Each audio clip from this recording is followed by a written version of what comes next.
pria minum pakai cangkir kecil.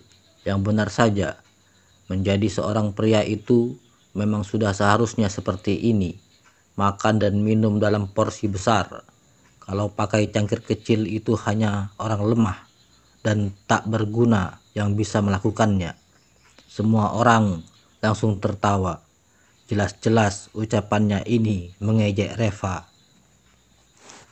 Nara sangat marah. Dia berkata, "Kalian ini bukan bersulang, tapi sengaja ingin membuat orang mabuk. Reva, ayo berhenti minum." Hana langsung berkata, "Kak, ucapanmu itu salah. Anggur ini kan gak diminum oleh Reva sendiri saja. Orang lain juga ikut minum kan? Berapa banyak yang Reva habiskan? Orang lain juga sama-sama menghabiskan dengan jumlah yang sama. Apalagi mereka juga minum duluan. Mana bisa dikatakan ingin membuat orang mabuk? Kalau teman akrab biasanya minum lebih banyak. Kalau bukan teman ya ikut minum sedikit. Semua orang kalau minum juga begitu kan? Mereka sudah bersulang untukmu. Itu artinya sudah menghargai dan menghormatimu. Kau mana bisa berkata seperti itu?" Orang-orang di sekitarnya juga ikut berseru. Mereka berseru bahwa jika Reva tidak berani minum, maka harus berlutut, bersujud atau sejenisnya. Intinya, mereka sengaja menggunakan semua cara untuk membuat Reva tak berdaya. Melihat ini, Nara merasa sangat marah. Dia sudah tahu sejak awal bahwa Hana tidak punya niat baik, tetapi dia tidak menyangka bahwa mereka akan menggunakan cara hina seperti itu. Dan kali ini, kalau Reva tidak minum maka itu akan sangat memalukan. Dengan santai, Reva menepuk-nepuk Nara dan berkata dengan kencang, "Tidak cocok menggunakan cangkir ini." Dewa Mabuk langsung mencibir, "Kenapa? Kau menyerah? Kalau takut katakan saja, aku akan mengganti cangkir yang lebih kecil untukmu." Reva menggelengkan kepalanya. "Maksud aku, cangkir ini terlalu kecil. Ayo ambil yang lebih besar lagi." Semua orang langsung tertegun. Cangkir ini saja isinya sudah 1/2 liter. Dan Reva masih bilang ini terlalu kecil. Apa dia ingin menggunakan baskom untuk minum? Si Dewa Mabuk juga tampak terperangah. Dengan marah dia berkata, "Gertakan sambal macam apa ini? Kau sengaja ingin menakutiku. Aku kasih tahu ya, aku sama sekali tidak takut. Seberapa besar pun cangkirnya, aku juga akan jabanin. Yang penting kau berani minum saja." Reva tersenyum dan menjawab, "Kalau begitu, ayo kita ganti dengan yang lebih besar. Kau tunggu sebentar." Dengan cepat, Nara menarik Reva. "Reva, kau jangan terlalu memaksa. Minum seperti ini bisa mati nanti." Reva tertawa. "Tenang saja, jangan khawatir. Aku tahu kok." Reva berjalan ke dapur dan mengeluarkan 2 baskom. Semua orang yang ada di ruangan itu langsung gempar. Baskom sebesar itu setidaknya bisa menampung 3 liter kan? "Reva, apa kau sudah gila?" Dengan cepat Nara bertanya. "Memangnya sekarang sedang lomba minum? Semua ini adalah alkohol dengan kadar tinggi. 1/2 liter saja itu sudah sangat sulit dihabiskan. Dan sekarang ini 3 liter. Apa tidak mati nanti?" Si Dewa Mabuk langsung berubah ekspresi wajahnya. Dia memang dijuluki sebagai Dewa Mabuk, tetapi itu juga masih harus melihat jumlah anggurnya. Dia bisa minum hingga 3 liter, tetapi kalau terlalu banyak, dia juga tak akan mampu. Apalagi tadi dia sudah minum sedikit tadi. Kalau sekarang dia minum 3 liter lagi, apa itu tidak akan membuatnya mampus? Si Reva ini benar-benar ingin bertarung nyawa dengannya ya. Kalau minum seperti ini, siapa yang bisa tahan? Reva tertawa. "Tidak apa-apa, Bisa jadi dia tidak punya nyali untuk minum bersamaku. Mendengar ucapannya ini, si dewa mabuk itu langsung marah. Berdebah, beraninya kau menggertakku. Kau kira aku takut padamu?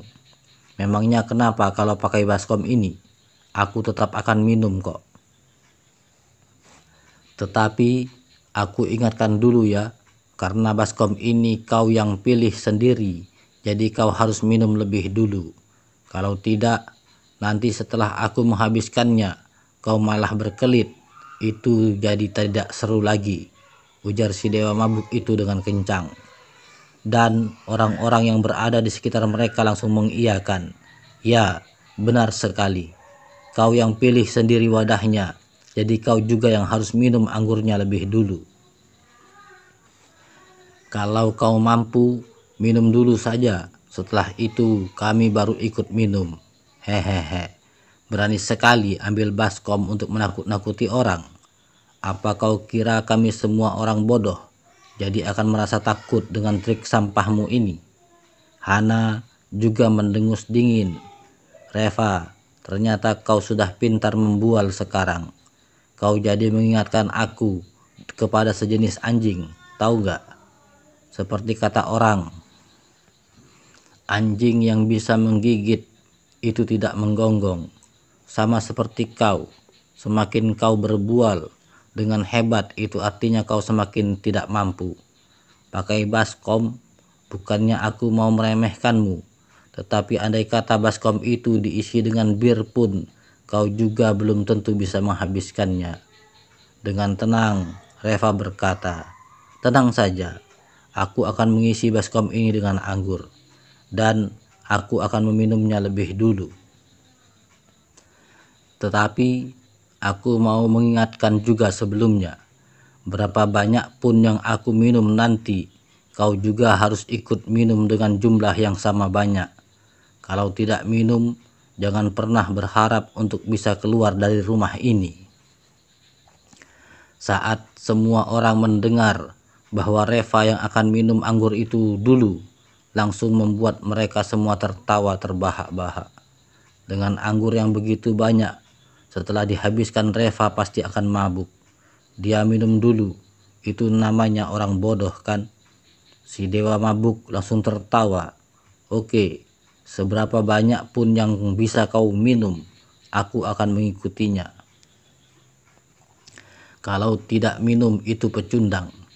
Reva mengangguk dan melambaikan tangannya. Ayo, tuangkan anggurnya. Dengan cepat, seseorang langsung menghampiri dengan sekarton anggur. Dia membuka botol anggurnya dan menuangkan isinya ke dalam baskom. Dengan gundah Nara berkata, Reva, kau jangan berlomba dengan mereka. Mereka hanya sengaja ingin memperdayaimu. Jangan tertipu. Hana langsung berkata, Kak, kau jangan ikut campur. Ini urusan para pria. Untuk apa kau ikut campur? Apalagi Reva sendiri juga sudah bilang kalau tidak minum kan tidak bisa keluar dari rumah ini. Kenapa? Kau ingin dia mempermalukan dirinya sendiri. Jadi menantu yang menumpang di rumah kita saja itu sudah cukup memalukan. Sekarang kalau kau membuatnya mempermalukan dirinya sendiri, lebih baik suruh saja dia mati. Nara sangat marah sekali. Ini jelas-jelas Hana sengaja ingin mempersulit Reva. Dan pada saat ini 3 botol anggur sudah dituangkan ke dalam baskom, dan baskom itu pun masih belum penuh. Reva mengambil sebotol anggur lagi dan langsung menuangkannya ke dalam baskom. Dengan begitu, baskom itu sudah terisi hampir penuh. Nara buru-buru mencegahnya. Reva, jangan diminum. Reva tertawa dan melambaikan tangannya.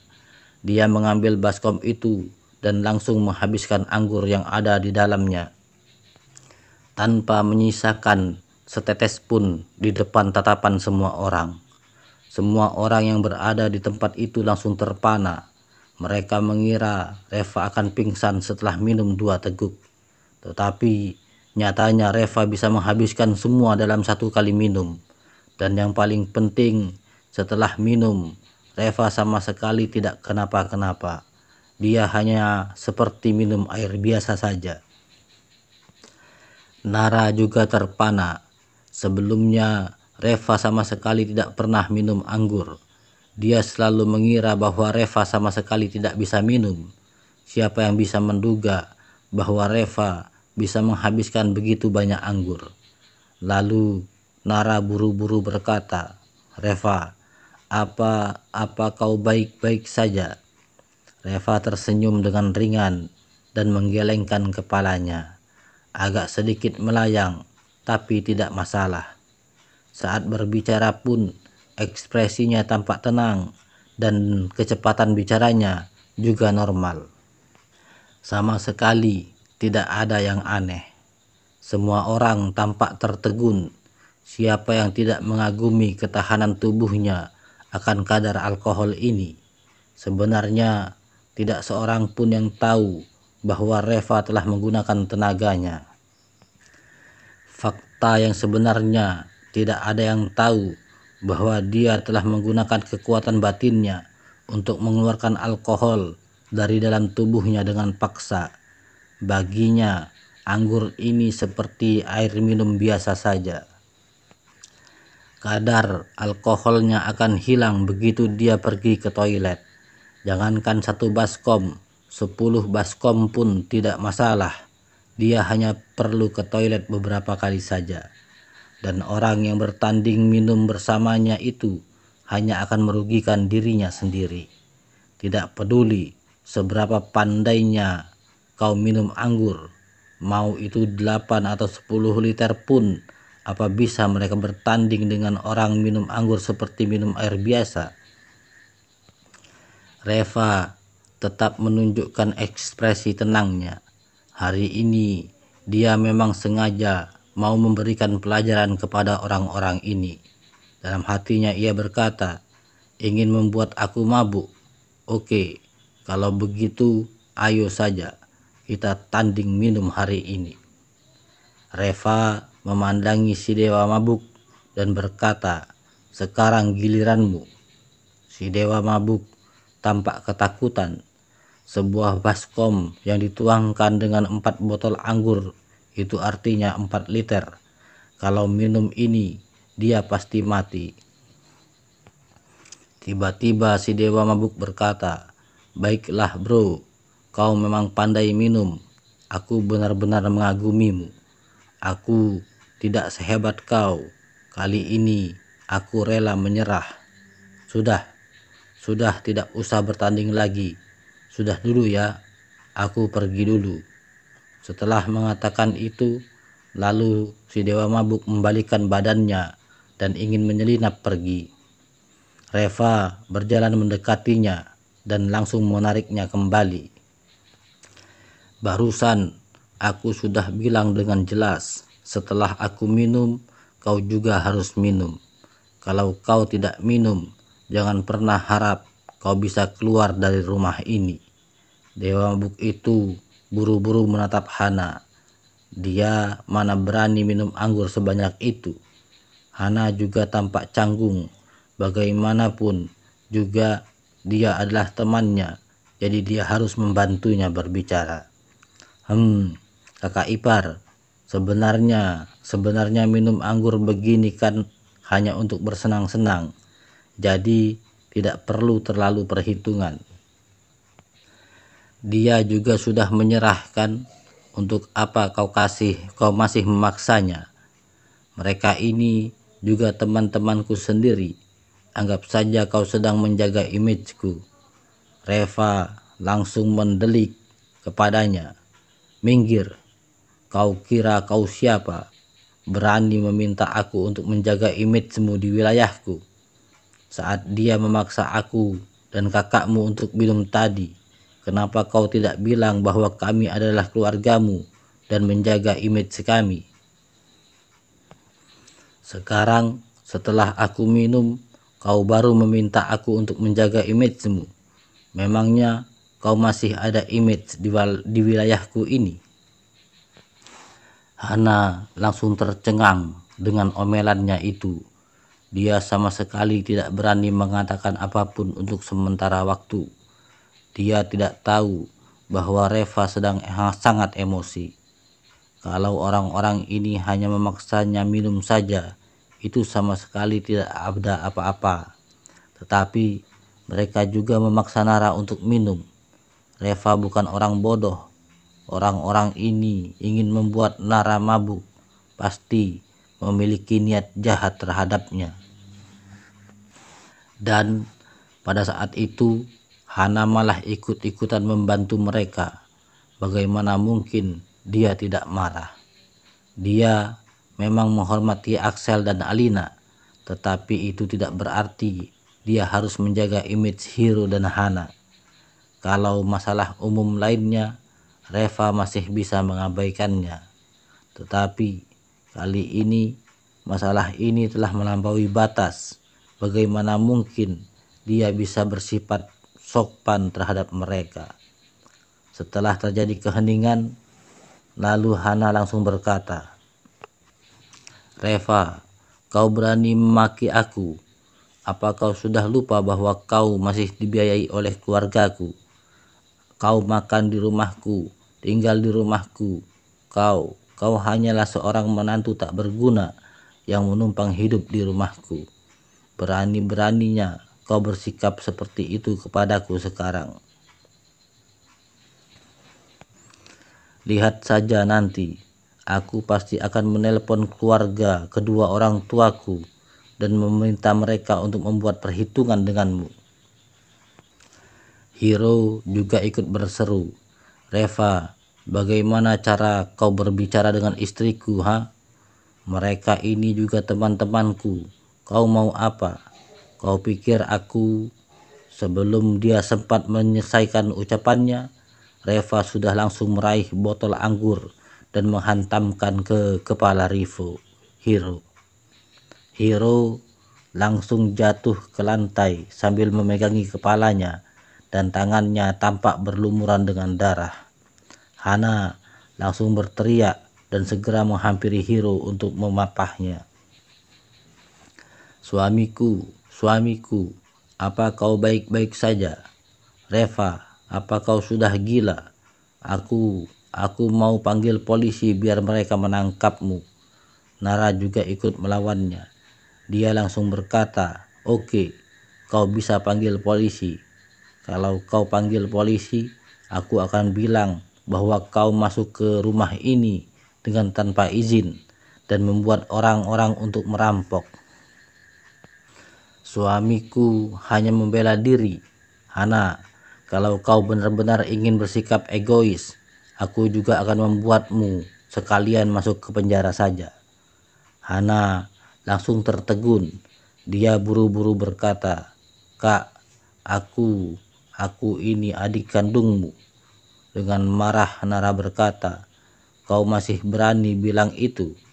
Tadi saat mereka ingin membuat aku mabuk, kenapa kau tidak menghentikan mereka? Sekarang kau masih berani bilang bahwa kau adalah adik kandungku? Hana, aku kasih tahu ya. Masalah hari ini tolong kau jangan membuat onar lagi. Kalau tidak, meskipun aku ribut dengan papa dan mama pun, aku tidak akan membiarkan Hiro mengelola perusahaan konstruksi, dan aku juga tidak akan membiarkanmu untuk ikut campur dalam bisnis apotek kita." Hana langsung terpaku. Dia benar-benar tidak berani meraung lagi. Dia mengerti perangai Nara. Kalau Nara sudah benar-benar marah, kedua orang tuanya pun tidak akan bisa menghalanginya. Reva menatap dewa mabuk itu lalu berkata dengan dingin, "Kau mau menghabiskan 4 liter anggur ini atau aku akan memecahkan keempat botol anggur ini di atas kepalamu semuanya." Si dewa mabuk itu langsung merasa malu. Dia tahu bahwa jika dia tidak menghabiskan anggur itu hari ini, dia pasti tidak akan bisa melangkah keluar dari rumah ini. Dan pada akhirnya mau tak mau dia mengangkat baskom dengan wajah meringis, kemudian minum anggur itu sedikit demi sedikit. Setelah minum kurang dari setengah baskom, dia langsung pergi ke toilet dan muntah. Namun, Reva tidak terlalu memperdulikannya. Setelah selesai muntah, lalu dia mulai minum lagi. Untuk menghabiskan satu baskom anggur ini, dia sudah muntah 4 kali dan akhirnya dia memuntahkan seonggok darah. Tetapi Reva masih tetap memaksanya untuk menghabiskan semua anggur itu.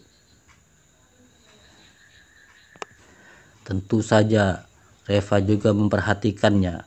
Dia tidak akan membiarkan dia mati. Namun setelah minum anggur ini, si dewa mabuk juga tidak bisa menghindari penyakit-penyakit serius yang akan dialaminya. Apalagi setelah ini, dia juga tidak akan mungkin minum lagi untuk sepanjang hidupnya. Semua orang yang berada di sekitar mereka langsung memucat saat melihat keadaan ini. Awalnya mereka hanya ingin memperdaya Reva, tetapi siapa sangka malah dewa mabuk mereka yang dikerjain habis-habisan. Melihat dewa mabuk tergeletak di lantai, seketika itu situasi di dalam ruangan itu langsung sunyi. Tidak ada satupun dari mereka yang berani berbicara. Dan pada saat ini Reva mundur selangkah lalu tersandung seolah-olah kakinya lemah.